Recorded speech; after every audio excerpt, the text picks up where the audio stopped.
a material difference to the conflict in Gaza, or is this simply window dressing? Is this a sop to people who want to effectively punish Israel in some way? I'm not quite sure what the tenor of your argument is in that question. Simply that you've suspended 3 licences. What assessment have you made of the effect of that on the conflict in Gaza? Has it made any material difference at all?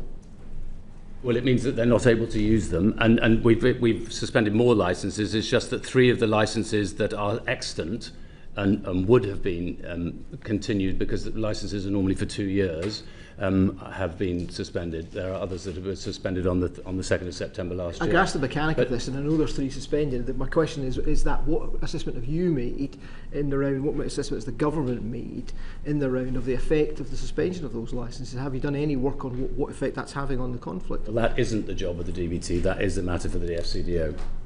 So I'm happy, Mr. Keeper, to come in. So as I think my colleague just explained, we've suspended more than 3 licences. The kind of things that we have suspended, so there's, since the 2nd of September, there have been 76 military licences. That has included F-15, so it's a range of equipment, not the whole item, but F-15, F-16, Apache attack helicopters, all types of combat and targeting drones, as well as naval vessels involved in Gaza operations. It includes things like equipment, body armour, helmets and uniforms that would be used by IDF troops. We still export those items where the IDF are not the end user, for example, where NGOs are using that equipment. There are a number of open licenses covering a wide range of military goods, from light weapons to printed circuit boards. We have sought, in the distinctions that I think you're pressing to distinguish between items that can be used in Gaza and items that cannot be used in Gaza because of their nature. Well, let's put the question the other way around then. So there's 55 licences open where the government of Israel is the end user. 9 of those concern F-35 parts, so 44 concern other things. What do those 44 extant licences cover? And it's not me, I'm afraid, that one. Yeah. So the kinds of things that they cover include trainer aircraft, components for escape systems, navigation and onboard pressurised air and breathing systems for submarines, a number of training items, including items that go to forces which are not the IDF. That's things like flight simulator equipment, CBRN training, and some air defence components which can only be used in the Iron Dome. They can't be used in offensive purposes. And you're reassuring the committee that none of those 44 licences support or enable Israeli military operations in Gaza? That's the test which we have set ourselves. That's the test against which all 3 of our departments are making assessments. Given the dynamic nature of combat operations in Gaza, how can you be sure week to week that that judgment is still accurate? So, for instance, in relation to the, as I was saying, in relation to the trainer aircraft, we have made a very clear assessment. We've rigorously looked at it, and we've looked at it again this year, as to whether any of the equipment that in those trainer aircraft could possibly be used in fighter combat, and they can't. We can see no way in which they could be, and we have seen no evidence that they have been. But it could be used for training pilots who are then in combat over Gaza. But it's a perfectly legitimate question, which I've asked myself, but the assessment is that the training of an aircraft pilot on such equipment would take so long that they wouldn't be the people who would now be working, that would be engaged in fighter combat in Gaza. So nothing in those 44 licences is actually enabling operations or IDF personnel in the war in Gaza? Yes. Okay. Mr. Weston? If I could just sort of expand on that, because I find it difficult to get my head around this particular statistic which Amnesty UK fed, and it's from a report from the Campaign Against the Arms Trade. They calculated that the UK approved licences for £128 million worth of military equipment to Israel in single-use licences between October to December last year, 2024, which CAT notes is larger than for the whole of the 2020 to 2023 period. That's a 3-4 year period. Is that just a coincidence, or are those supplies those exports, those military exports, they surely must be used in war. Well, sorry, if I might. I think there's a confusion here. As you know, in the export control set of arrangements that we have in the UK, there are two categories of things that have to be subject to an export control licence. The first is military, and the second is dual use. For a military, covers a very wide range of things that could be used but may not be used in a lethal context at all. So I think sometimes people are conflating this.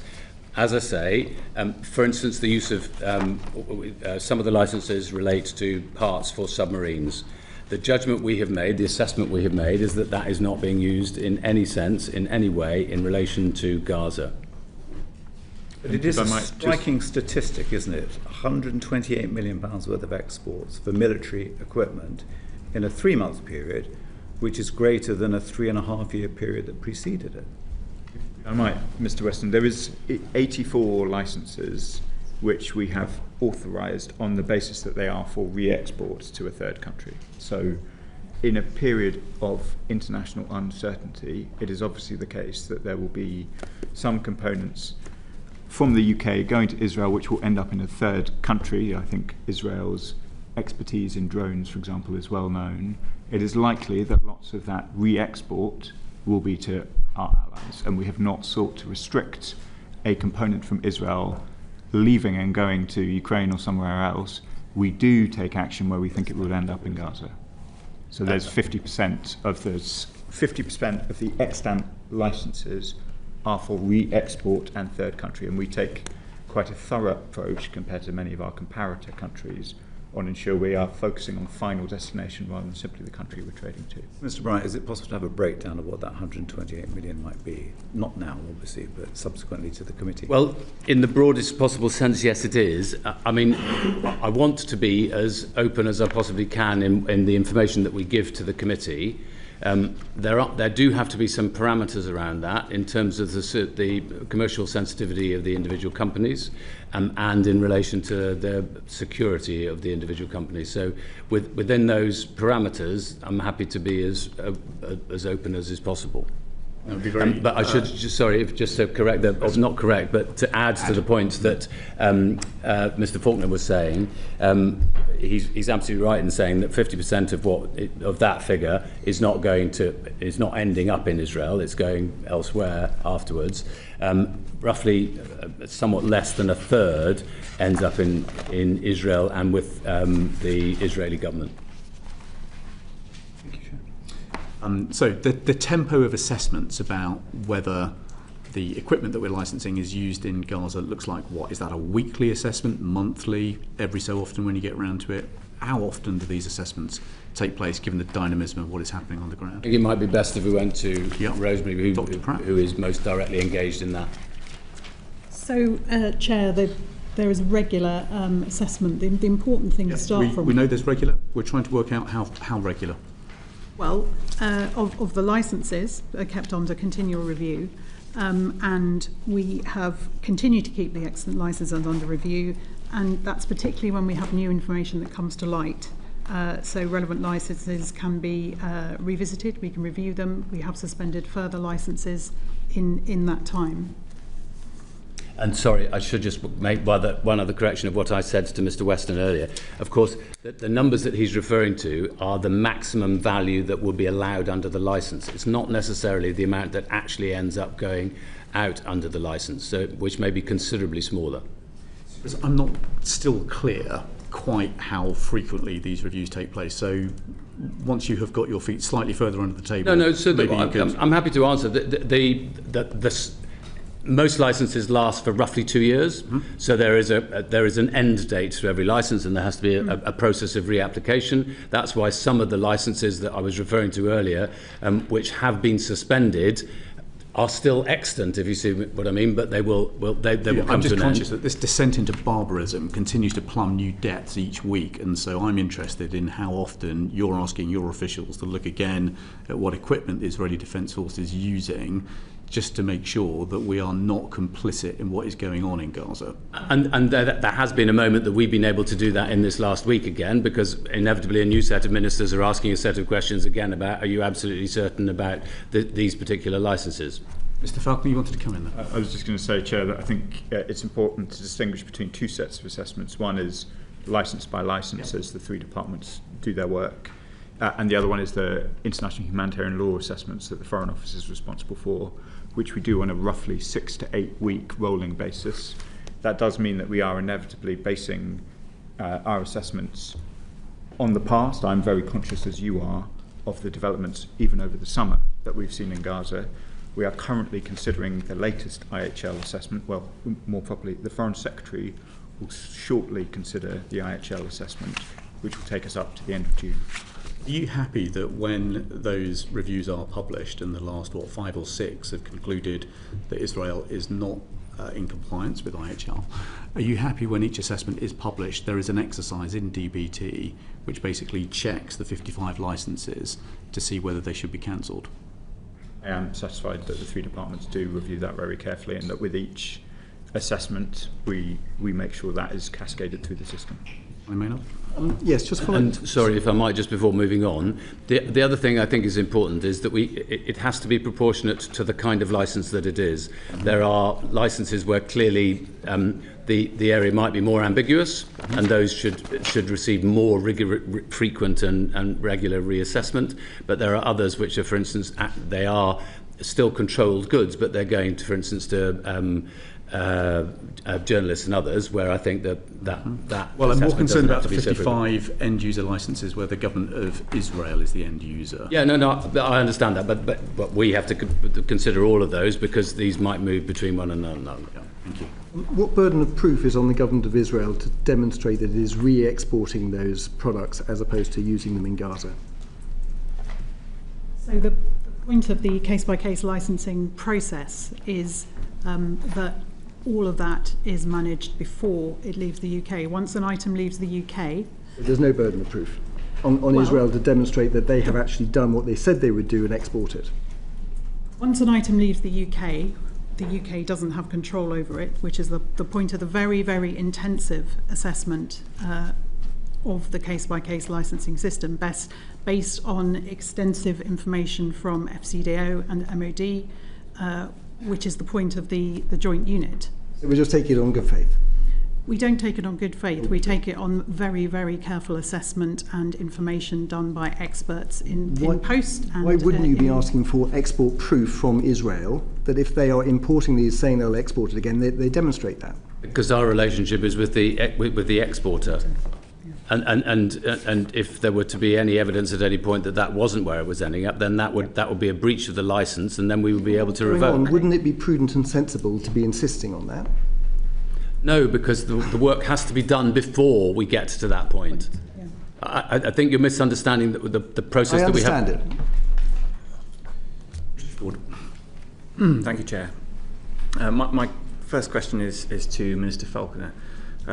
On the 1st of September, the Foreign Secretary, the then Foreign Secretary, sent a letter to the Chair of the International Development Committee and made reference in that letter to the Genocide Convention. The Foreign Secretary wrote, as per the Genocide Convention, the crime of genocide occurs only where there is specific, quote, intent to destroy, in whole or in part, a national, ethnic, racial or religious group. And the Foreign Secretary then went on, the government has not concluded that Israel is acting with that intent. Please could you set out the reasons for the FCDO's assessment of Israel's intent? Yeah. So if I might just recap what our IHL assessment looks like and where the Genocide Convention fits within it. Mm-hmm. We have worked out a process on IHL assessment over a number of years, including in response to case law. We have often focused on whether or not there is a risk of a breach of IHL, but as I've said to the House before, there are obviously other burdens that rested on us under international law, including the Genocide Convention. None of these assessments take away from the fact that it is courts that determine crimes that have been done, not the government. So everything I'm about to say is in reference to an assessment of risk. both in reference to breaches of international humanitarian law, particularly where they relate to conduct of hostilities, and of course in relation to the Genocide Convention, there are very important questions of intent. Those questions of intent are difficult to determine, and for the very most serious crimes, of which genocide is the crime of crimes, that threshold of intention is very high. That is the threshold which we ask officials to provide as full advice as possible against the facts before them. And what the former Foreign Secretary was referring to was that exercise. Just before you proceed and before Mr. Ford goes on, that is an argument you've rehearsed before the House on a number of occasions, as has the Foreign Secretary, as has the Prime Minister. Many of us were therefore surprised when the Deputy Prime Minister now wrote to the Chair of the IDC and said the government has not concluded that Israel is acting with intent. And so, given a track record of statements where it sounded as if ministers were not going to make judgments but rather to leave those judgments to the courts, we now have the Deputy Prime Minister appearing to render a judgment. Can you just try and explain what appears to us as a contradiction? I can see the confusion, but just to step back to the assessment process, the assessment is about whether or not there is a risk of serious breaches. It is not a determination. It is part of our efforts to ensure, because there are various obligations on us even before a finding of breaches. So in the assessments that the Foreign Secretary, both present and previous, consider, there is a set of risk judgments that they are seeking to make, not legal determinations, but whether or not there is a serious risk, in this case, of genocide taking place. So, of course, the Foreign Secretary has access to assessments from officials on which he or she then makes a judgment about their legal obligations. But that is not the same as making a legal determination, which is obviously for the courts. The judgment that he has presented to the Chair of the IDC is his conclusion that there is not a risk of genocide. There is not that he has not been able to make out through the process that there is a serious risk of genocide. Mr. Ford.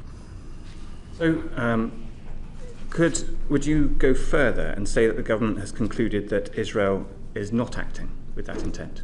Could you go further? So we've had this debate in the chamber a number of times where I can so feel the frustration of colleagues when, for example, in relation to the conduct of hostilities, we are not able to reach the high threshold in our assessments of being able to be sure that the intent was disproportionate or something like that, despite the many grotesque incidents that we see. Case law is pretty clear that in order to make a determination about whether or not the conduct of hostilities were in line with IHL, there's quite a high evidential bar, which is quite difficult to meet if you are not part of the state in question. So judges have noted that often targeting decisions are done on the basis of intelligence. Intelligence other states are unlikely to have access to. That creates a difficulty for us in assessing intent. Intent is a difficult thing to assess. It exists in the mind of others. There are other things that you can look to. Can I just ask, it exists in the mind of others, it also exists in their statements as well. And of course, from former cabinet ministers of the Israeli state, we've heard phrases like fighting human animals. We know also that the Association of Genocide Scholars has deemed that there is a genocide taking place in Gaza. Do you not feel that it is a responsibility of the British government to make a determination as to whether or not genocide is taking place in Gaza? If you'll forgive me, Chair, I think it is a responsibility of the Foreign Secretary and the whole government to make an assessment of serious risk, not a determination of genocide, that is for courts, but to make an assessment of serious risk. And she and her predecessor do that very seriously on the basis of a assessment process which we put a lot of effort in order to try and make these determinations. You mentioned previous cabinet ministers, indeed current cabinet members of the Israeli government have made statements which I have condemned in the House. There is absolutely no illusion on the part of the British government about the gravity of what is happening in Gaza, but that doesn't take away from us the very solemn obligation to apply ourselves to the legal tests, not to make determinations, but to make assessments of risk. And of course, the problem with that approach of assessments of risk rather than determinations is that the determinations can come so late that the British state will be unable to do anything about it. So, taking point the last time that the UK recognised a genocide as having taken place, the determination around Daesh and the Yazidis, the genocide was said to have taken place 9 years prior to the determination. So surely that leaning only on risk and not seeking to make a determination falls short. I don't think so. I've been the Middle East Minister since we've been the government, and we made a very early determination, which was a very solemn, we made a very early assessment, which was a very solemn assessment that there was a risk of serious breaches of international humanitarian law in Gaza. Since that point, we have taken a whole range of actions, Mr. Ford, both in relation to suspending the licences that I described earlier, 3 waves of sanctions, restoring support to UNRWA, removing the previous government's objections in relation to the International Criminal Court, and over the coming days we will make very solemn determinations about our position in relation to the recognition of a state of Palestine. We have done a whole range of things recognising the seriousness of what is before us. That doesn't require a legal determination of any particular international crime. We have already triggered the low bar, or not low bar, it's a very serious bar, but the much lower bar of a risk of a serious breach of international humanitarian law, and myself and other ministers have taken action in response to that.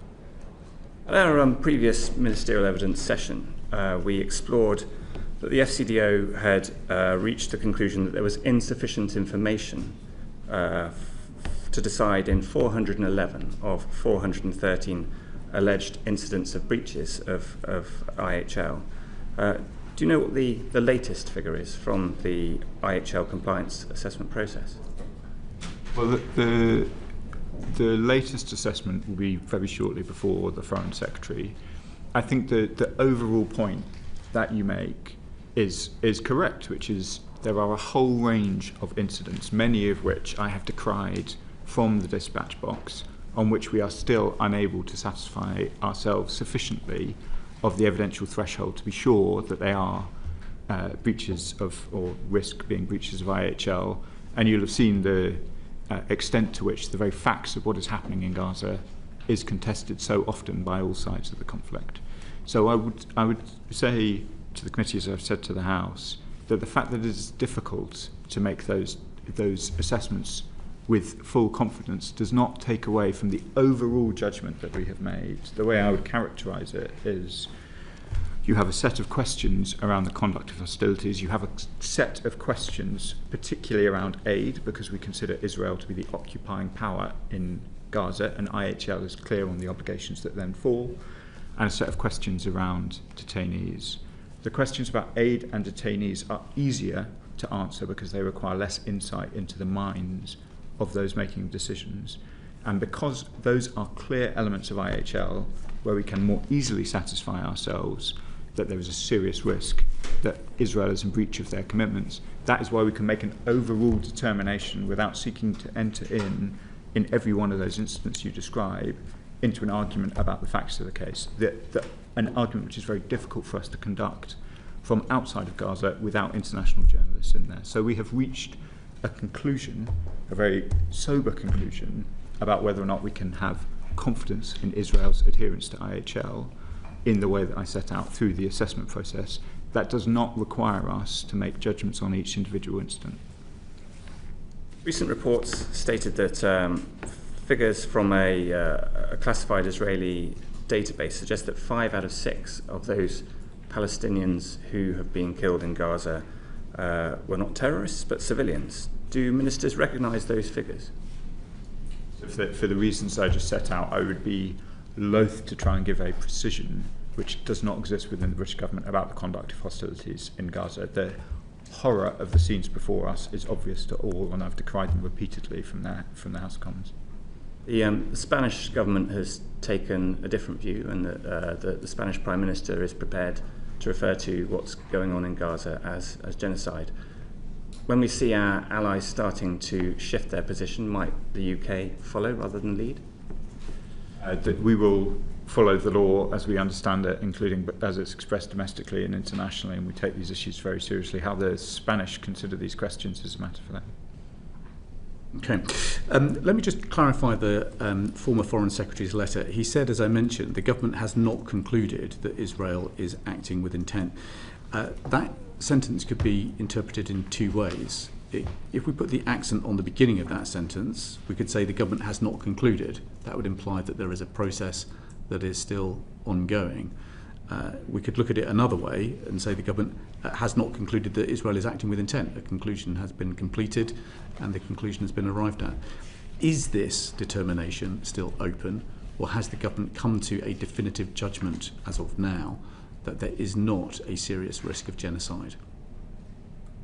Chairman, there is, as I say, another assessment before the Foreign Secretary now. There will be another one after that. And that will include not just IHL breach, that will include a risk of genocide?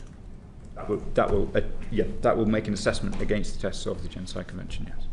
So there is a fresh test which is about to report to the House? Yes, if by fresh test you mean, it is that the previous assessment also considered these questions, so it's not, I wouldn't want to give the committee the impression a new element of the assessment has been introduced for the new Foreign Secretary. There'll be a fresh assessment, as in every assessment has to look at the facts as they are on that day. It doesn't draw the conclusion from the last assessment simply because that was the last assessment. Yeah. Given what the ICJ and others have said, many in the House and on this committee will be surprised that the former Foreign Secretary arrived at a judgment that there is not a serious risk of genocide. When the new assessment is complete, will you set out the reasoning for any conclusions for the House so that we can see exactly how that conclusion was arrived at? I think some of the reasoning was set out in the skeleton arguments in relation to Al-Haq, and I know that this committee has heard the debate about what the precise findings of the ICJ meant when it said there was a plausible case. And I know you had a debate between Lord Sumption and others about whether that was a finding of fact or a procedural finding that the Palestinians have a right to be protected from genocide, which obviously they do. But of course we will do our best to elucidate why, if I don't want to prejudge the Foreign Secretary's determinations, that based on what she finds off the back of that assessment, which has been prepared for her at the moment. I think that would be very welcome. Many of us are looking at this and asking what is it going to take before the UK concludes that its duty to prevent genocide has been triggered. Well, and I know that Lord Sumption attended to these questions a bit in front of the committee about what the duty to prevent genocide involved and the sort of reasonable steps in order to try and avert internationally wrongful acts, all of which are very important considerations. I would say that, as I was saying earlier, Chair, I consider myself, and I know the whole government considers itself, under a solemn duty to try and reduce the harm that is going on in Gaza, and we're taking a whole range of steps in order to try and achieve that. We can discuss either the licences that continue to be granted in relation to other goods, or indeed the F-35s, and talk about how that would relate to the harms that we see in Gaza. But I think it's quite important in the Al-Haq judgment, the findings that they reached in relation to the role of the F-35 in the loss of life in Gaza, which is probably worth expanding on at some point through the course of the committee. What we've done so far is we've established that there are 55 extant licences where the government of Israel is the end user, 9 of which relate to F-35 parts. We've established that hitherto you have concluded there is a serious risk of IHL breach, but you have not yet concluded there is a serious risk of genocide. So we've got some facts and some assessments about what's going on. We now want to test your reasoning for how you think arms export licences remain legal. Charlie Maynard. Thank you, Chair. So Chris, to recap, the strategic export licensing criteria are the means by which the government ensures its arms exports are in compliance with the UK's international obligations. At the evidence session with this committee last December, ministers told us that the SELC, strategic export licensing criteria, were applied rigorously. However, we now know from the judicial proceedings that the government has exempted its own criteria, these SELC, in its entirety in the context of the F-35 carve-out. This also includes exempting consideration of our obligations under the Arms Trade Treaty. Why have we done this? That's Sorry. So Chris is the Minister of State for the Department of Business and Trade, so I'd quite like him to answer because he is responsible. He's responsible for the SELC and I'm responsible for the Arms Trade Treaty, so I'd probably take issue with your question in relation to the Arms Trade Treaty. But perhaps Okay, we'll come to you, but if Sir Chris could go first, please. Sorry, because of that exchange, I'm not quite sure. What are you asking? So why has the government exempted its entire criteria for arms controls in relation when to considering the F-35? F-35 carve-out? I mean, as you know from the skeleton argument that we made to the court in the Al-Haq case, which you have a copy of, we believe that whilst it is, of course, our duty, as Mr. Faulkner just referred to try and make sure that we do everything we possibly can to ensure that any of the exports that we license are not doing material damage to the people of Gaza, given the situation that we know to be existing there, because of our estimation that there is a serious abuse of international humanitarian law. Why have we disapplied the criteria? Well, the argument is in the case, but the primary point is that if we were able to dismantle the F-35 program so as to take our element out of it, we made the judgment that if we were to do that, we would be effectively dismantling a process which is important to our national security, to international peace and security around the world, because it is part of a program which requires consensus from 7 different countries, where any one country could exercise a veto on changing that. Now, you know that we made... Sorry, I'll just... One more sentence. You know that we made arguments to try and see whether there was a means of removing ourselves from that in relation to export licenses to Israel, and it was our judgment, as was accepted by the courts, that simply wouldn't be possible. Well, then put another way, how can the government be confident that it's complying with its international obligations if it disapplies its own criteria? So our assumption is that you assess whether you're in line with the Arms Trade Treaty through the use of the selective export licensing criteria. But in the case of F-35s, it would appear from the argument made in court that the entire battery of strategic export licensing criteria were disapplied, including criteria 1, which obviously requires you to respect the UK's international obligations, and criteria 2, and indeed all the criteria set out. Yeah, but if I will, just one moment. So from the very beginning, when the new criteria were laid out by the then government under Anne-Marie Trevelyan, who was then the Secretary of State for International Trade, in 2021, she clearly stated that the application of the SELC, the Strategic Export Licensing Control, is without prejudice to the application to specific cases of specific measures as may be announced to Parliament from time to time, which is precisely what we've done. There has actually been another instance where we've done that, which was in relation to Russia's invasion of Ukraine, which when we had to exempt in a very similar way, because there was an interim measure, obviously, to halt exports in the very early stages of war, whilst sanctions were being prepared by the UK. So, I mean, it is intrinsic to to our being able to operate as a government in these circumstances that we are able, in exceptional circumstances, to be able to do so. That's not what is in dispute. We know that you have the wherewithal to disapply the criteria, if necessary, in their entirety. The question is, how are you judging the UK is still acting in accordance with the Arms Trade Treaty if you have disapplied the criteria which you use in order to make those judgments? And that then is a matter, I'm afraid, for the Foreign Office. So as I think we set out in the skeleton argument, we take the view in relation to the Arms Trade Treaty that Article 7, which you've helpfully forecast, does provide for a balancing act. It asks whether or not the conventional arms or items would contribute to or undermine peace and security, and then the Article 7 follows to 3, including whether there is an overriding risk of any of the negative consequences in paragraph 1. We set out, or rather the Defence Secretary set out his quite stark assessment of what the impact would be of suspending the F-35 components into the global spares pool. That would, in our view, undermine peace and security in other theatres. We've seen F-35s fly in Europe over the course of the last week in defence of our allies. To bring down the F-35 programme in the way that the Defence Secretary outlines would, in our view, trigger Article 7.1 and Article 7.3. And to answer the question about how we assess, of course, we're making an assessment on the basis of what the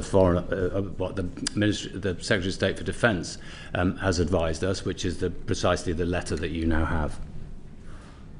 Well, we're just looking at Article 7, and we can't actually see how that would allow a balancing test.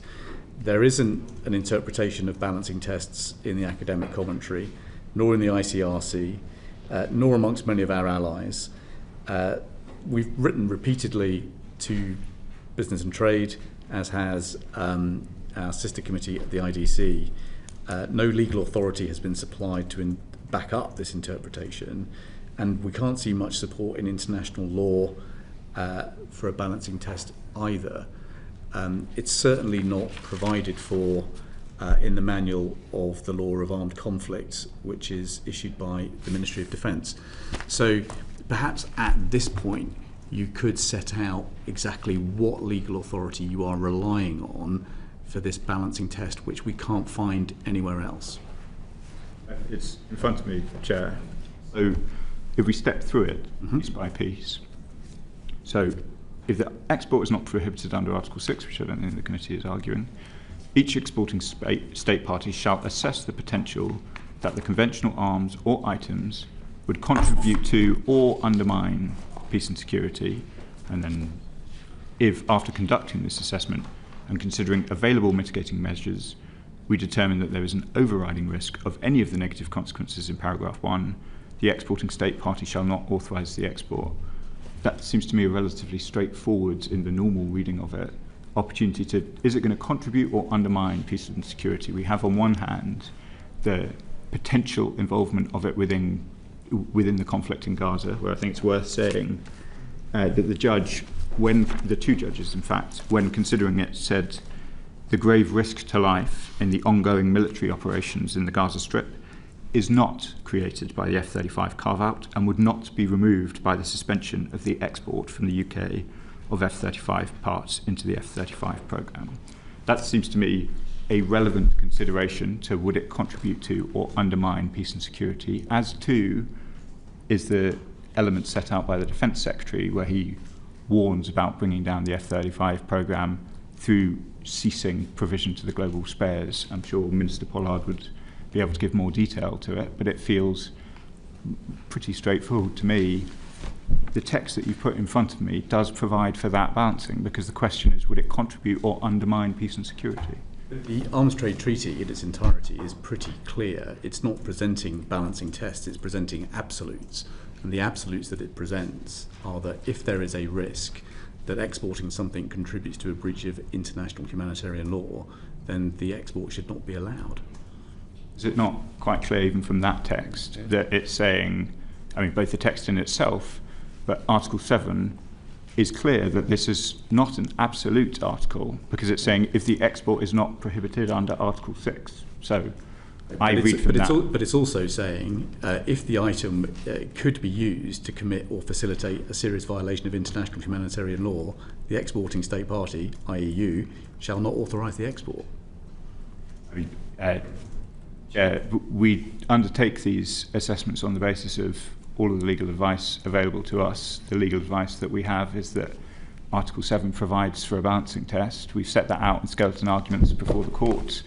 That is, I'm struggling slightly to see. I can see that there is a question about whether you put more weight on A or B, but given that it's clear that the absolute prohibitions are in Article 6, which is explicit from Article 7.1, seems a reasonable reading of Article 7 that this is an article which provides for more than just absolutes. Our challenge, Mr. Falconer, is that we can't find any other supporting authority that would support that line of argument, and indeed even the High Court judged it merely tenable So perhaps we could make progress in this way. Perhaps you could undertake to write to the committee to set out the legal reasoning that supports your interpretation that you've presented to us today. Would that be okay? Yes, I do think it is in the skeleton argument, but I'm happy to expand on it. Thank you very much. Mr. Weston. Minister Pollard, and that is, just interested to know what is your understanding of the purpose of the RAF surveillance flights? The RAF surveillance flights from RAF Akrotiri are solely for hostage rescue. So they're designed to seek to identify the hostages that are being held, and then for a test to be applied to the information, if they are able to locate any, that says we will transfer that information only when we believe that the information that is transferred will be used in accordance with IHL. It's not for any other aspect other than hostage rescue. The flights are unarmed. They were previously carried out by Shadow R1. When are they? So we don't give out details of operational flights as standard practice. Total number there? I would need to check the total number, and I can come back to the committee if that's appropriate to release that information. As standard practice, we don't often reveal the flights or the frequency of flights.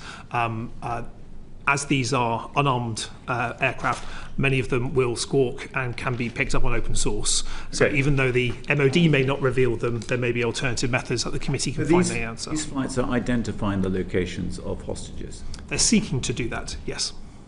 Okay. Just keen, really, whether your department can confirm whether Israel's been using the F-35 in Gaza. So use of that would be a matter for the FCDO to assess. Routinely, the Ministry of Defence would not assess the operational use of partner nations of military assets, but the particular use and tests of that would be an FCDO-led question. I could ask Mr. Faulkner then, or Minister Bryant, on what basis has the government identified that there is a clear risk that the export of F-35 components would cause serious IHL violations? I appreciate it goes back to slightly where we've been before on this, but clearly. If I might just say a little bit about the likely use of F-35s. So F-35 is, I think, makes up 40 of the 300 combat aircraft available to the Israelis. What I'm about to say is supposition rather than the hard fact. It is not obvious for the, we are not notified about the use of F-35 by Israel, and there's at least one occasion where we know that F-35 aircraft was used in a strike, which is in July 2024. In Gaza? In Gaza, against Mohammed Deif.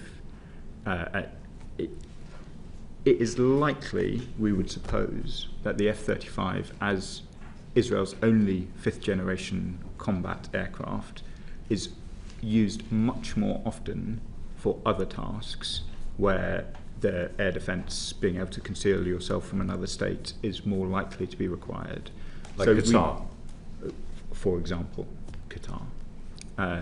So we would not think it is likely to be a very routine part of the strikes in Gaza, which come across our screen so often. Experts tell us that it's really not the most appropriate vehicle of force for use in Gaza, that the F-15 is more appropriate. So why do we think it should be permissible for them to use it anyway? I'm not sure I followed the end of the question. So experts tell us that the F-35 is not actually the most appropriate vehicle of force in the aerospace to be using for this kind of conflict. That the F-15 is a far better vehicle. So why are we even allowing the F-35? i.e., we've talked about the permissions, the trade permissions, because it's actually not the most appropriate. We wouldn't want it to be using. Yeah, I mean, just to be clear, we have suspended a whole series of export licenses for F-15s, Apache helicopters, drones. In the assessments that we do, the most regular sort of use of or military equipment being used that is most often associated with strikes of real concern. Sometimes it's artillery, often it's drones, sometimes it will be an airstrike, but in some of the instances that will immediately come to mind, including the strikes on a hospital, it will not be necessarily combat aircraft that are involved. Where those combat aircraft are not F-35, then they have been suspended.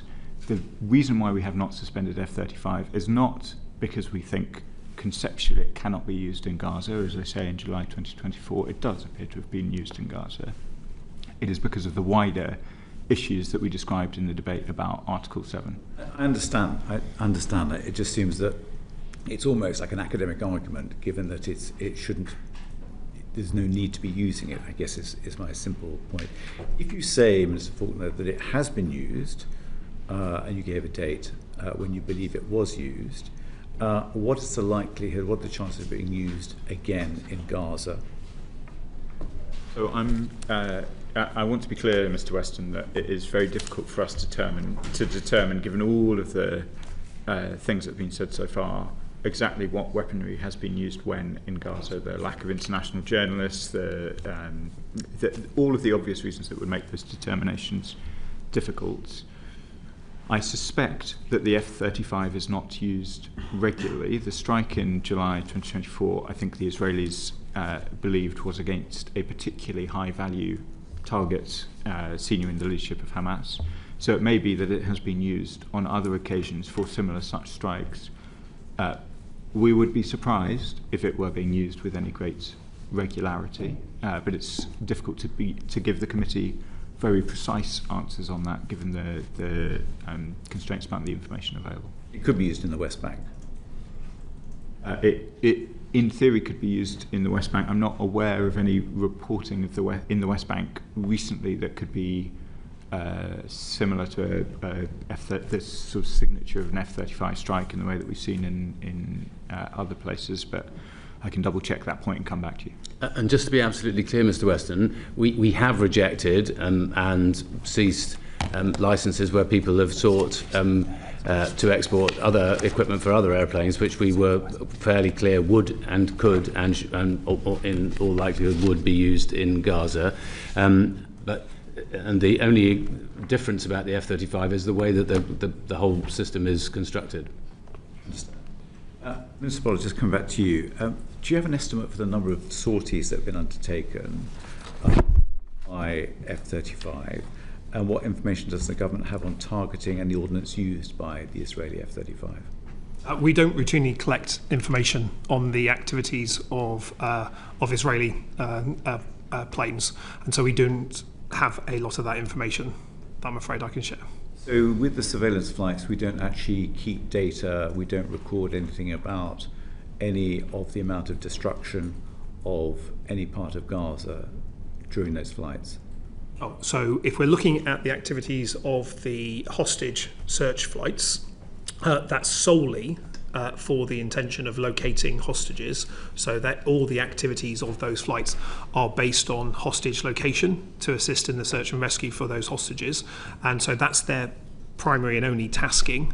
We don't ask them to look at additional activities. Their sole tasking is on hostage rescue. So, but may not ask them specifically to do that, but in terms of the information recorded, and I'm not familiar with how RAF surveillance flights work, but I can imagine that they are recording data of an urban landscape across Gaza as they are flying, and then from that data you would be able to ascertain the amount of damage and the type of ordnance that may be used. It would not be normal for me the flights are solely there for hostage rescue, so their intention is to use the technologies and capabilities to look at that. As a result, we don't look at beyond those activities, and it'd be hard for me to give out further details due to operational security. I understand, but in the absence of any journalists, any media being allowed in Gaza, even media reporters aren't allowed to film when they're dropping humanitarian aid into Gaza. So there's a complete absence of information. It just perhaps strikes as strange that that there would be data that's available from surveillance flights that could be used to ascertain the amount of munitions and the type of munitions that are being used over Gaza. That's not the purpose of those flights. That's not the purpose, it's just whether we as a government, through the RAF, have that data.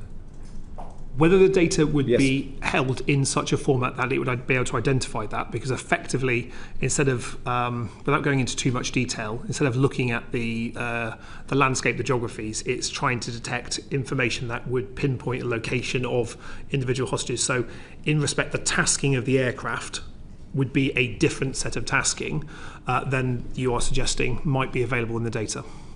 Okay. Is that something you could ask the RAF to do?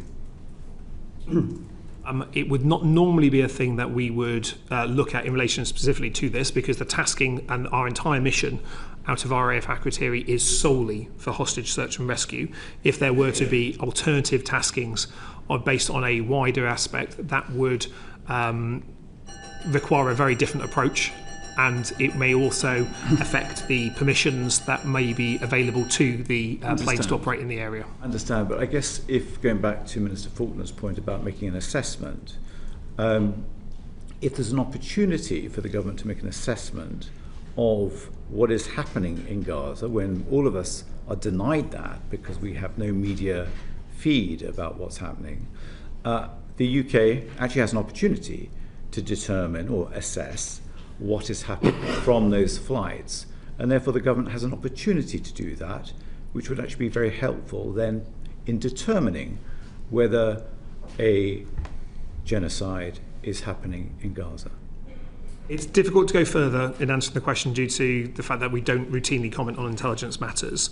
If there were additional taskings placed on those aircraft beyond just hostage rescue, I think the ability of those aircraft to be able to deliver those activities would be more constrained. So as a result, it has been the clear policy of this government that those aircraft are only and solely used for hostage rescue, and we don't provide any other data or collect any data beyond hostage rescue. We're looking the other way. No, we are absolutely looking for the hostages. That's the sole purpose of those flights. That is the mission that they've been tasked with, to try and locate the hostages that are continuing to be held in Hamas captivity. That's their job. That's the sole purpose, and all the capabilities that the aircraft may possess are tasked with that in mind. And if I may... So you are not supplying what you find to Mr. Falconer's IHL compliance cell? If the Foreign Office would want to know about hostage rescue data, then there would be a conversation that would take place. But as the aircraft is solely focused on hostage rescue, using the capabilities for hostage rescue, that may not necessarily be of interest to other government departments unless it's around hostage rescue, which is what the data is there for. Foreign Office ever asked the Ministry of Defence whether it can collect data to help it assess whether IHL breaches are unfolding? I'm not aware of that, but I would need to check the wider conversations. Could you write to us on that? Yes, it would be useful to know useful. specifically whether the government could do that and when it would choose to do that. I'm happy coming back to you on that, but just to reinforce, the ability of the RAF aircraft or the contracted aircraft to operate is entirely reliant on the permissions given by nations in the area. If the tasking of those aircraft were to go beyond hostage rescue, I think that would change potentially the calculations around some of those, which would, I think, actually defeat the purpose that you're arguing for in relation to that. Mr. Maynard. Thank you. Thank you, Chair. Going back to the F-35's use in Gaza, I mean, bluntly, I feel the government is being willfully ignorant, because the Israeli Air Force itself has tweeted that since October 2023, the service F-35s have flown more than 15,000 operational flight hours, taking part in thousands of sorties in all theatres. So I don't understand how you can sit there and say the F-35 is not involved in Gaza when the Israeli Air Force is saying how many hours it's done.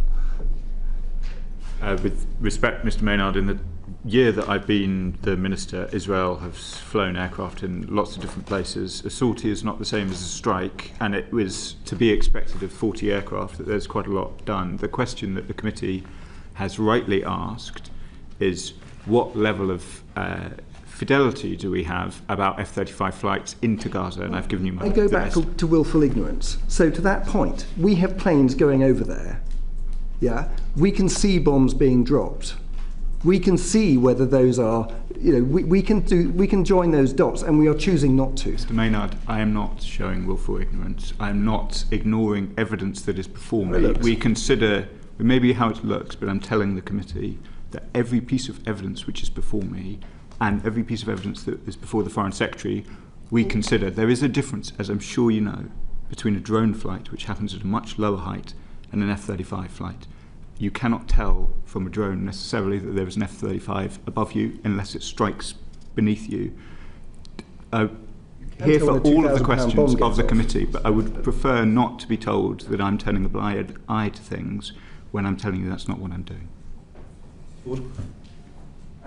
Okay, my question has been answered. Thank you. Okay. I want to just move on to some of the arguments that were rehearsed by the government in court. And the government's position, as I understand it, in the skeleton argument and indeed in the argument presented, was that there was no need to calibrate, your phrase, the risk of serious IHL violations, given the importance of the F-35 programme. And so the implication of that is that there is no IHL breach that could potentially be so serious that it would result in a different decision on F-35 exports. Is that the case? It'd be helpful.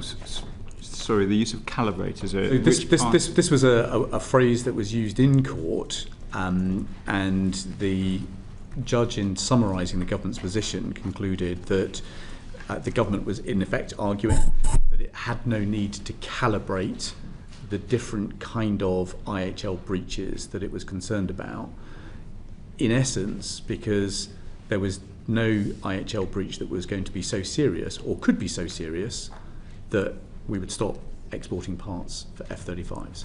So is that the case?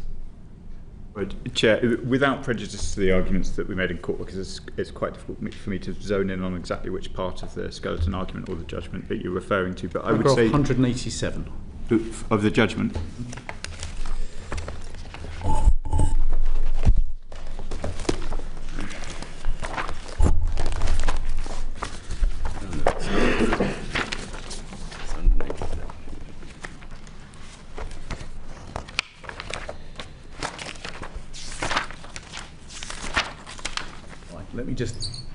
So, paragraph 187, just for the benefit of the committee, says, it is obvious that the Secretary of State took the view that the risks of suspending exports into the F-35 programme dramatically outweighed the risks arising from some F-35 programmes exported from the UK being supplied indirectly to Israel. We accept that it was not irrational for the Secretary of State to take the view that a calibration exercise would not have been capable, so dramatically increasing the weight the Secretary of State would have given to the risks of export as to override the consequences of suspension. So the implication of that is that there is no IHL breach so serious that the government would decide enough is enough, we're stopping F-35 exports tomorrow.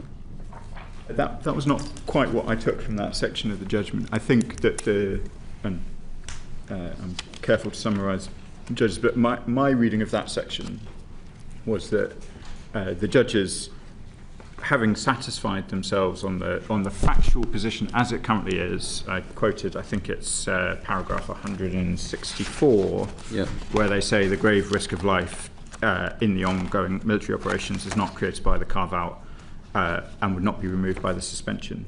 I took 187 in that context to mean, with the grave risks to the F-35 programme presented in closed and in the Defence Secretary's argument, weighed against the fact that removing the carve-out would not remove the grave risk to life of the ongoing military operations in Gaza Strip, that the calibration of those two set of facts meant that the Secretary of State was reasonable not to overly labour on that question in calibration because it was so obvious.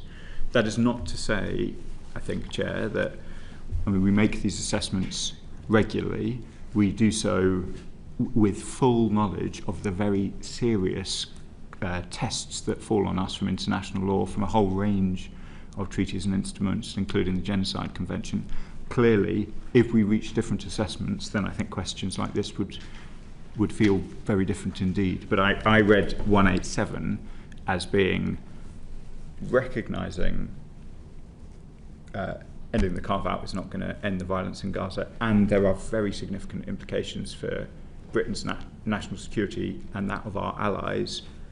A balancing test was not required, a calibration was not required beyond the one that was provided. And if I might, the only other point to make is, of course, that the court is not deciding whether the decision was right or wrong. It's deciding whether the decision that was made by government was made lawfully. And of course, it decided that our processes were thorough and lawful. I think it really concluded that it couldn't judge adherence to an international treaty. In fact, that it was actually for Parliament to hold ministers to account, I think was the tenor of the judgment. But I just want to come back to quoted Lord Hoffman, didn't it? So, Chris, let me just come back to the substantive point, which is that the reassurance you're giving to the committee, Mr. Falconer, is that Israel does not have a carte blanche to use F-35s as it so pleases. Well, the reassurance I'm giving the committee is we will review the whole spectrum of IHL, including the Genocide Convention, on a regular basis. The Foreign Secretary takes that responsibility very seriously, and what decisions might flow from those assessments clearly remain open. So you've admitted to the committee that there is in effect a line, and that Israel hasn't yet crossed the line. And so even though export of F-35 parts may constitute a serious breach or a risk of a serious breach of international humanitarian law, there could be a point which, if Israel crossed it, a decision would be taken that F-35 exports must cease. I'm reluctant to agree that there is a red line in the way that you characterise, not because clearly a finding under the Genocide Convention of a serious risk is a very, very solemn finding indeed. The questions that would then flow for the government, I think, was set out in Lord Sumption's evidence. Are there things that can reasonably be done by the British government in order to try and prevent that? Those would be the questions that would flow to us under those circumstances. The reasons why I'm slightly reluctant to accept that those are the considerations of a future time and these are the considerations of today is because it would be to undermine the solemnness of the decisions that we took in September and have taken since. There is no ambiguity in my mind about how grave the circumstances are in Gaza. I am doing everything that I can in order to try and bring about the objectives of this government, which are an immediate ceasefire, aid getting in, hostages being released, no future for Hamas and a two-state solution.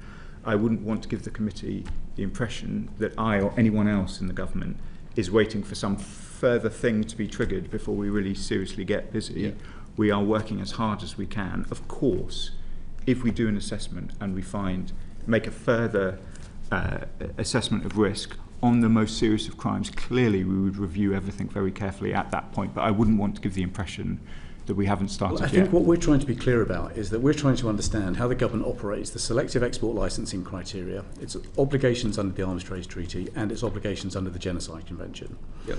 And the implication of the obligations under all three of those systems, you've assured us, does not mean that Israel has a carte blanche to use F-35s in whatever way it likes. More importantly, it doesn't have a carte blanche. Okay, full stop. We've established there's no carte blanche. In which case, then, there must be a line which, if Israel crossed it, the government would take a decision that F-35 exports must cease, no matter the impact on other... Well, so if I could go to... on the question of international law, I think that we have already made a solemn judgment about the risk of breaches of international humanitarian law. There are not that many places to go beyond that. One of them is obviously a serious risk of genocide under the Genocide Convention, in which case we would turn ourselves to the obligations that fall on us under those circumstances. And I'm sure, given the seriousness of that, everything would be on the table. But the test would not, we wait in relation to a variety of things until you've made that assessment of serious risk. You would turn your mind to the question of the Genocide Convention. It is clear what the judges think about the F-35's impact on the conflict in Gaza from paragraph 164. They are clear that if we were to stop the carve-out, it would not stop the violence in Gaza. I consider my primary job as the Minister for the Middle East is to try and stop the violence in Gaza. So it is relevant, clearly, that having gone through all of this evidence, the judgment of the two judges is that stopping the suspension would not make a difference to whether or not violence in Gaza The implication of what you've just said is that if the government came to a conclusion that a duty to prevent genocide had been triggered, then there would be a different kind of behaviour from the government to what we have today, which is a judgment about a risk of breach of the Arms Trade Treaty that has allowed you to continue the exports. You're saying if there was a different judgment under the Genocide Convention, different obligations would flow from the government and presumably exports of F-35 parts would cease. I think so the treaties are not equal. And your obligations under the two treaties are not being equally honoured. So we're honouring all of our obligations to the treaties in the hypothetical situation, which I'm reluctant to get too deeply into. But in this hypothetical situation where a serious risk had been triggered, then there is language both in Article 6 and other treaties which we would need to turn our minds to. And I'm, as for reasons I'm sure you understand, Chair, I'm reluctant to get drawn too much into a hypothetical situation that we are not yet in. All I would say is that clearly this is the crime of crimes and the British government would take it very seriously were we in that situation where we had made that assessment. And sorry if I might, just one other bit to go back to the judgment of the court. On ground 11, it found that the government had reasonably concluded that there was no realistic possibility of persuading other F-35 partner nations that exports of F-35 parts to Israel should be suspended, and that the UK faced a blunt choice to suspend all exports and accept the defence and diplomatic consequences which would follow, or choose to exercise the carve-out. Now, I can't think of a set of circumstances in which that blunt choice wouldn't change. Even if the government had concluded that its duty to prevent genocide had been triggered? Well, what Minister Faulkner is absolutely right about is, of course, I mean, with the proviso that we have to be very careful about hypothetical sets of circumstances, we will always have to keep in review every single element of our engagement in this space, just as previously we decided to suspend our negotiations towards a free trade agreement with Israel. Given the daily descent into barbarism that we're now witnessing, why is the assessment that you're making on breaches of IHL only going up to the end of June? Why is it so slow? There is a... So I differentiate between two things. One is that for the purposes of this exercise, which requires real precision, given it is a sort of quasi-judicial process, it does take some time in order to go through the full suite of what we know and pull it into a proper assessment for consideration. That doesn't mean that the British government waits until those assessments have been done. I think the House has heard me comment on events in July, August, etc.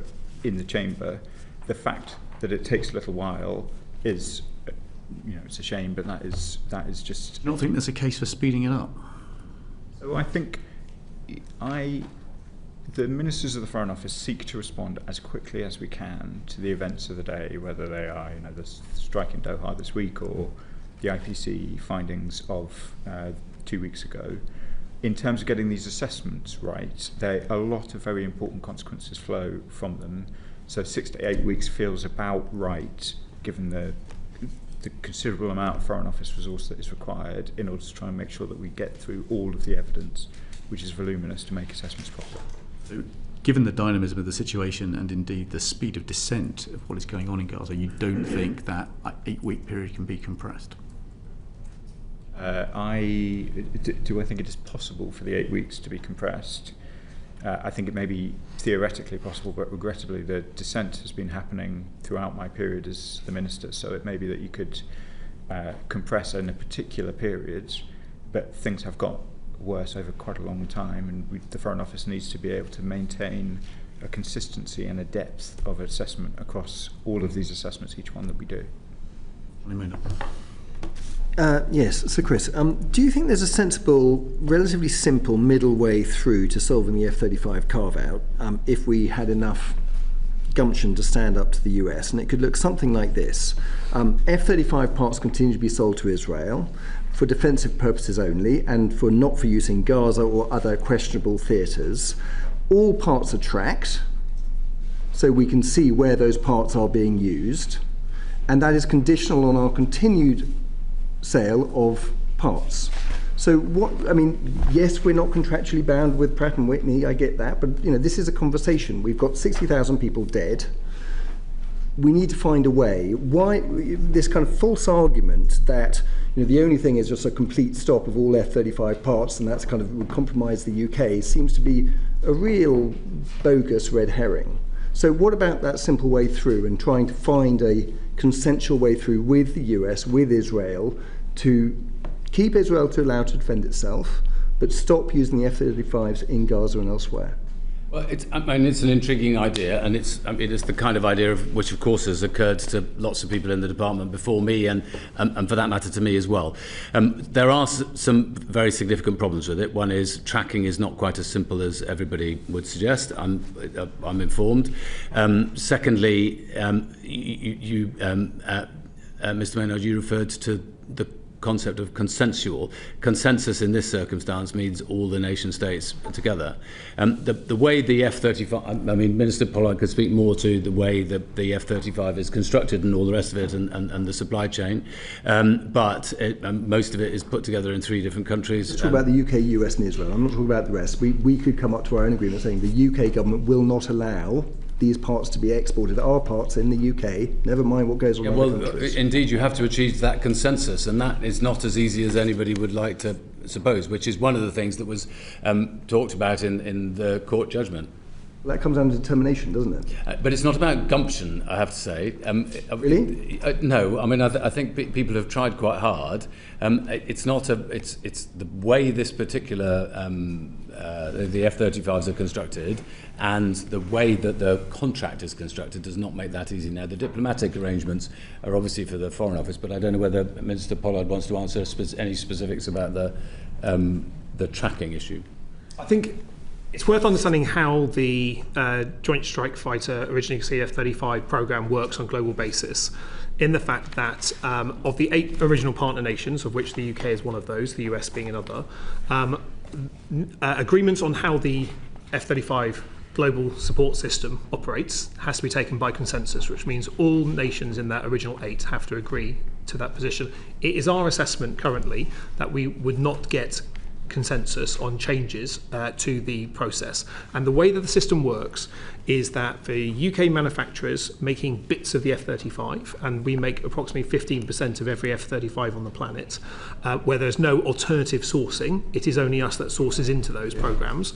UK manufacturers who are contracted either from the US government via one of the 2 primes, Pratt & Whitney for the engines or Lockheed Martin for the airframes, we make the bits, or UK manufacturers make the bits, whatever that may be, could be the ejector seat or the rear fuselage. That is then exported into the global supply spares pool, which is either sent to a fulfillment centre to be sent out to a different location to an F-35 user, which could be one of the original 8, or it could be a foreign military sales, or to one of the 3 production lines in the US, Italy or Japan. Luke, as soon as it leaves, we don't track the mechanics, it. We get all this, but there's 60,000 people dead.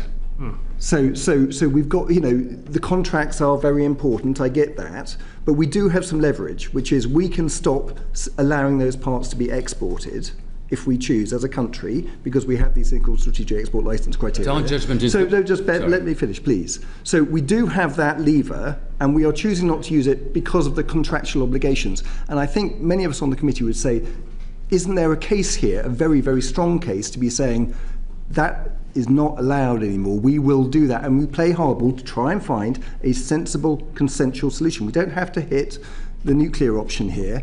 But we can insist and work with those other eight partners to find a way through, and that's something that I think we should be aiming to do. What I would say, Mr. Pollard first, and then Mr. Falconer. What I'd say in response to that is that we continue to have conversations with the partner nations, the original 8, in relation to this. Our assessment remains that there's not the possibility of consensus there, and so I understand where you're coming from, but that is not our assessment that is possible. It's also worth understanding that if we were to not export these parts into the global programme, the entire global programme is then at risk. Which gives us some leverage. Every F-35 on the planet, which also then has a subsequent risk for peace and security. For instance, it was an F-35 from the Netherlands that shot down one of the Russian drones over Poland. So there is an immediate use of F-35 around the world, supporting our national security requirements and those of our allies. And that would have an immediate effect on that. Now, I think all our partner nations are aware of this debate because they're having it in their own nations about what is possible, but it remains our position that we do not believe there is the ability to reach a consensus within those original 8 to change that, notwithstanding that I can understand the logic of the argument that's been made. Believe me, that's not lost on us as well, but we do not believe that there is an opportunity to adjust that at this time. Well, let me just test this. So on page 2 of the advice that we have just published, which you supplied to the Secretary of State for Business and Trade, it says that senior MOD officials have engaged with the F-35 Joint Programme Office to understand what options might be available to mitigate the impact of a UK licensing suspension. Sadly, the next paragraph is redacted and summarised with the words, "There are significant obstacles to any changes to the present structure." Given the constraints on us in open session today, could you give us a flavour of what those obstacles are? It would not be appropriate for me to reveal confidential conversations between the partner nations. The gisting of that element that was redacted is correct. It remains our assessment that we would be unable to achieve a consensus on alterations to the way that the global F-35 programme works. We have spent time with lots of supply chain experts. We have spent time with former senior leaders in the Royal Air Force. And I think we are still perplexed as to why it is impossible to not, in effect, ground F-35s in Israel while preserving the F-35 fleet elsewhere. Given the constraints on you, in terms of the evidence you can present today, could you look again at how you could explain to us here in Parliament that it is impossible to ground F-35 planes in Israel without grounding the fleet around the world? I'm happy coming back to the committee, but it would be the same as the evidence presented in the Secretary of State's letter, in the fact that the F-35 system is a global system that does not operate different systems for different nations. It's a single global system, and in which circumstances any changes to how the F-35 procurement system on a global basis works requires consensus, and we do not believe we can achieve consensus. Has just told us that Israel does not have a carte blanche, that there is a line that exists, that when Israel cross that line, there will have to be consequences. So at some point, this bridge is going to have to be crossed. And it could be you're telling us that that bridge requires a consensus amongst the partners. But we just need to understand how the UK does withdraw from this programme if all of a sudden we recognise that we now have a duty to prevent genocide. On this second part of just in terms of the characterisation of what I said earlier, clearly, Israel does not have a carte blanche under international humanitarian law, and we've taken, in which case there must be a line, a whole series of steps so far. The question of whether or not should some further higher position of misery be reached where we did find a serious risk of genocide, clearly we would want to review all of our international legal obligations. I was not saying that necessarily F-35 would be one where there would be a change. It is clearly relevant that the judges who have looked at this have said that it would not make a difference to what happens in Gaza. That is not saying that you're not ruling out an F-35 change. I'm not ruling out any change if we made that determination. Chair, I can answer your question in terms of withdrawing from the F-35 programme. So it is possible for any nation to withdraw from the F-35 programme. For a nation, when a nation withdraws from the F-35 programme, they are unable to use any of their F-35s again, which means that our carriers would no longer be used. Our F-35Bs from the RAF would not be able to be used. We would not be buying the F-35A for participating in NATO's nuclear mission. That would be the impact on the state-level activities. So we would not be able to use F-35s. But as the contracts that exist between UK manufacturers are not with the UK government, they're with the US government via the primes, those contracts would continue to be in place. It's worth understanding that in many cases the reason why we have the second highest level of content outside the US in an F-35 is because of the quality and ingenuity of the IP in those platforms. So it is not an F-35 IP in the ejector seat that we make in the UK, for instance. It is the IP of the UK firm that makes the ejector seat. At such point, if there's an export restriction on those, the replacement procurement to find alternatives for those would, in our estimate, take a number of years across that, which would then have an immediate impact effectively on the ability of the F-35 production line and the global spares pool to operate in the way that it currently does, which would be a quite considerable impact. So there is theoretically a route where you could do these things, but the impact on our own national security and those of our immediate allies, bear in mind that 12 of the 30 or so NATO members operate F-35, including allies further afield as well, that would be a significant impact and would therefore have a significant impact on UK-US relations in particular, and our ability as a nation to make the case for procuring other platforms with allies, bearing in mind that F-35 in the UK supports 20,000 jobs. So that's not to say that we're not alive to the appalling situation that we see in Gaza, but that explains, I hope it explains the approach as to how the F-35 global programme works, but there are options. Mr. Pollard, no one in Parliament can understand why you can't ground F-35s in Israel while keeping the rest of the global fleet flying. And so your advice, just laying out that rationale for Parliament, would be a great service to colleagues. Have you taken that away? Brian Matthew. Thank you. And if I could add on that point, and the partners, as I understand it, are the US, the UK, Italy, the Netherlands, Australia, Canada, and Norway. We get, I think I can broadly say, the you've mentioned under Article 7.1, which would contribute or undermine peace and security. We get the importance of the F-35, but surely, and it would be interesting to know if there have been any attempts for the partners, or a certain number of the partners, and I'm sort of looking at that list, I can imagine that many of them actually are of similar mind to us, including the Netherlands, Australia, Canada, Norway, possibly Italy. The big bugbear, of course, in that is probably the United States. But if all of the partners, or at least a large majority of the partners, are saying the same thing to the United States, would that not perhaps affect them? Or at least, if Israel knows that discussion, I mean, we're talking diplomacy here apart from anything else, knows that discussion is happening, they might just be damn sure they don't use the F-35s in ways which the international community is going to object to. I entirely understand the argument that you're making. It is one that I'm struck with as well. You appreciate that I won't be able to go into the confidential conversations that we have as part of that international organisation. We maintain a regular dialogue with all the 8 partner nations, 7 plus us ourselves, as part of the partner nations of the F-35. It is something that all partners are aware of in terms of this debate, but it remains our assessment we can't reach consensus currently. It might be useful to hear from Mr. Faulkner as well on that, because you're the FCDO, you're the diplomat in the room. I am. So I think it's worth being really clear, and just going back to Mr. Maynard's suggestion about trying to reach consensus with, I think you suggested the US and Israel.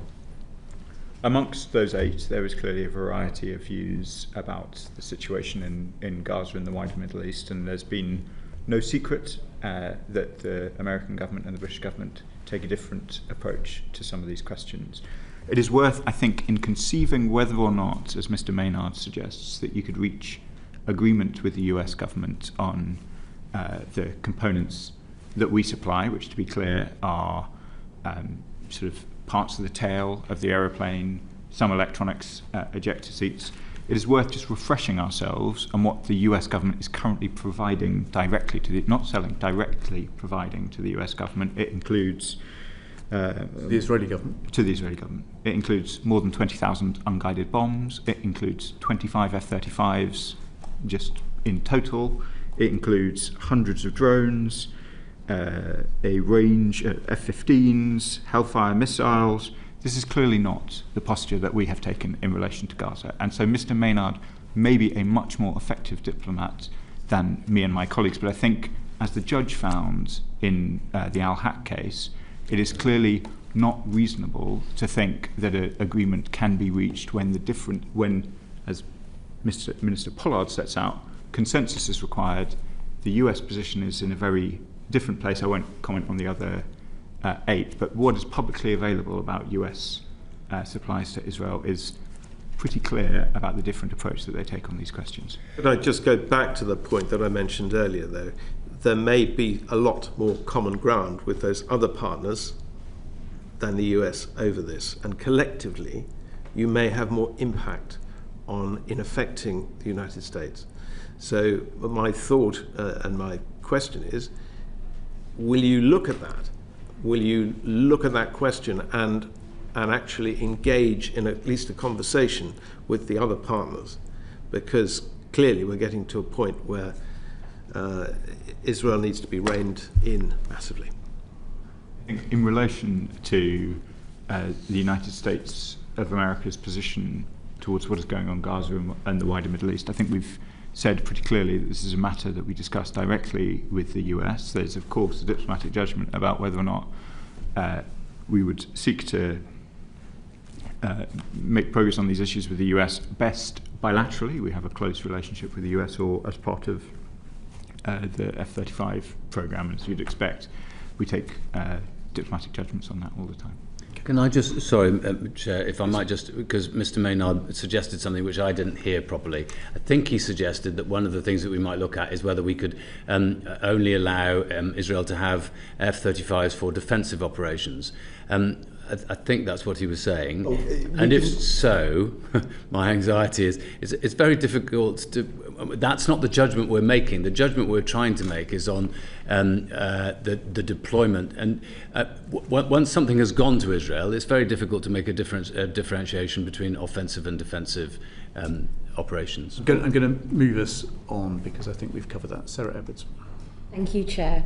And Minister Falconer, I just wanted to sort of slightly pick up on some of obviously what we've been talking about. We've heard a lot about technical language, and obviously quite rightly so, and the interpretation and Article 7, but globally people are watching with horror. Our constituents are watching with horror, and what they want to know is what power the government has and how it deploys it, what's available to it to try to help to bring an end to it. And we've talked a bit about some of the things that have been used, some of the things that have been implemented. So they want to know what is the pressure that can be put on? How are we doing that? Are we doing everything? And some of what we've heard in this session has related to licenses at the moment. You know, for example, we take the flight training equipment. So, you know, there may be a decision that's currently taken that, well, it's not going to be used at the moment. We could get into that again, but we've dealt with that. I think what people want to know is, why are we not putting everything available to us on the table? Why are we not making it difficult? Should it be that they can use training equipment or any other equipment? And why have we made a decision not to go as far as we can? Because it feels as though the evidence and the weight of that, for anybody watching, regardless of what the criteria might be, actually people don't necessarily want to hear too much about the technical argument now. They want the moral argument to succeed. And so I just wondered if you could speak to why we have still not made some of those decisions, and how much more power do we have, and why haven't we deployed it? Oh, thank you. I think it's absolutely obvious. I came in, as my colleagues did, as the Foreign Secretary of the time, came in with the policy objective of an immediate ceasefire. Other than for one brief period, we have not achieved that objective. We came in wanting the hostages out, humanitarian aid, Hamas removed. All of these things remain outstanding. I can assure the committee it is not from a lack of effort on the part of HMG that we have not made the progress that we want to see. We have announced to Parliament a whole range of measures which we hoped would lead to change, whether it's sanctions on Mr. Smotrich and Mr. Ben-Gvir, the steps we took in relation to the International Criminal Court, 3 waves of sanctions, restoring funding to UNRWA. All of these things have made very little impact, demonstrably, on what I think the Chair described as a descent in Gaza into ever greater horror. We now have famine in Gaza. I think it's only the 5th IPC determination in its history of famine. I cannot pretend to the committee that our efforts are working. Were they, we would not be in this situation. I find the discussion about arms exports in some ways to be frustrating, because it ends up in, as you say, quite a technical and detailed discussion. So let me try and set out from a Foreign Office perspective what we are trying to do in relation to these questions in Israel. Bombs, bullets, anything that can be used in Gaza, we have sought to suspend. Those things whose purposes we support, so for example, the Iron Dome, we do not wish to see missiles land in Tel Aviv. We do not want to see Iran able to threaten Israel. Where there are arms export licenses which support our policy, they continue. Where they do not, in relation to Gaza, and let me just put an asterisk there, they do not. We have discussed the F-35 programme in great detail, and it's an important programme. But we have, as I said, suspended F-15, F-16, Apache attack helicopters. The equipment that is used in the assessments I see is used much more regularly to cause harm in Gaza. So I understand why many of my constituents, and I'm sure yours in Tamworth as well, ask questions. Surely we can be doing more.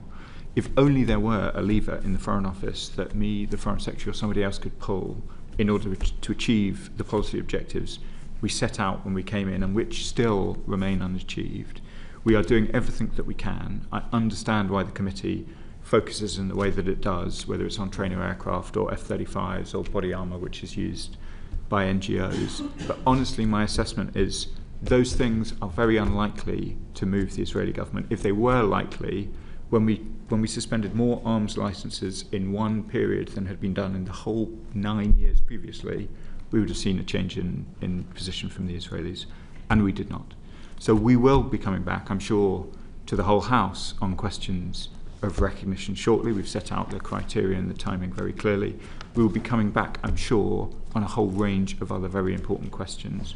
And as I seek to assure my own constituents, and I would seek to assure yours and those of the committee, we are doing everything we can. There is not a day in which we are not focused on questions in Gaza, whether it's medically evacuating children, trying to get aid in, trying to ensure that we have the broadest possible diplomatic alliance for the things we do. This is a preoccupying concern for me, as I know it is for the Foreign Secretary. And if I might, Chair, thank you for that answer. And so thinking about our partners and the perhaps pressure that we're trying to, and you and others are trying to bring about, what do they feel about the interpretation that we're making on some of these licenses? You know, how, because they may have taken a different view, they may have slightly different processes, but what is their view? And, you know, we take Spain, for example, the Spanish Prime Minister has already come out and made a statement about his views around genocide. And so how are those conversations implementing the direction of travel that the departments are now taking in relation to what do we do next? Because this is the powerlessness that constituents feel when they're rightly concerned, and you have also outlined how concerned you are as well. So from that perspective of pulling together our allies, our partners, what's next? It's a very important question. I think, as the judge's notes, there are 8 other partners, as Minister Pollard sets out in the F-35 programme. None of them have considered that their continued input into the programme is a breach of their international legal obligations. They are all under the same obligations, both under the Arms Trade Treaty and other international legislation that we are. In terms of how we try and ensure diplomatically that there is the broadest possible coalition for what we do, we have sought, both over the summer and before, to try and use our leadership role to persuade, for example, 27 other countries to make joint statements about humanitarian aid. We announced the sanctions on Mr. Smotrich and Mr. Ben-Gvir in company with others, including Australia, Canada and New Zealand, I think. We are trying to play a leadership role, not, and I recognise that when we're going through treaty and law and licenses in the way that we are today, we can give the appearance of being sort of defensive. That's not at all the position. We are trying proactively to lead, and I'll be travelling to New York with the Foreign Secretary for High Level Week at the end of this week, and I expect that we will be seeking to continue to demonstrate that leadership on the international stage there, just as we did in July. Thank you. Matthew? That's pretty much it from me. Yeah. Just turn to the question that now lies ahead of you at the UN General Assembly. Has an assessment now been made that we will recognise the state of Palestine? There was Chair, I'm sure you know all this, but the previous Foreign Secretary set out in a statement in July the tests against which an assessment would be made. The Foreign Secretary will provide advice to the Prime Minister. It is the Prime Minister who makes determinations about recognition. The Foreign Secretary is considering that advice at the moment. The advice has not yet gone to the Prime Minister, but I would expect it to very shortly, given the timing of high-level week. So the advice is likely to go to the Prime Minister this week? I would assume so. If the decision is taken to recognise the state of Palestine, how will it change the way in which we control the export of weapons to Israel? So we will, again, Chair, I'm rather reluctant to go into the hypotheticals, but there are clearly there's a difference in international humanitarian law in the status of conflict between two states and a conflict within a state. So that will be obviously we will be turning our mind to those questions. In terms of our overall obligations under the Arms Trades Treaty, I don't think there would be an enormous change, because I think the tests remain pretty consistent regardless of the status you put on the territory in question. So I'm sure there will be some legal considerations if we are to make that determination. It's probably too early to be able to elucidate them to you all as clearly as you would like. If we made that determination, would it not require us to examine much more closely the use of weapons in the West Bank?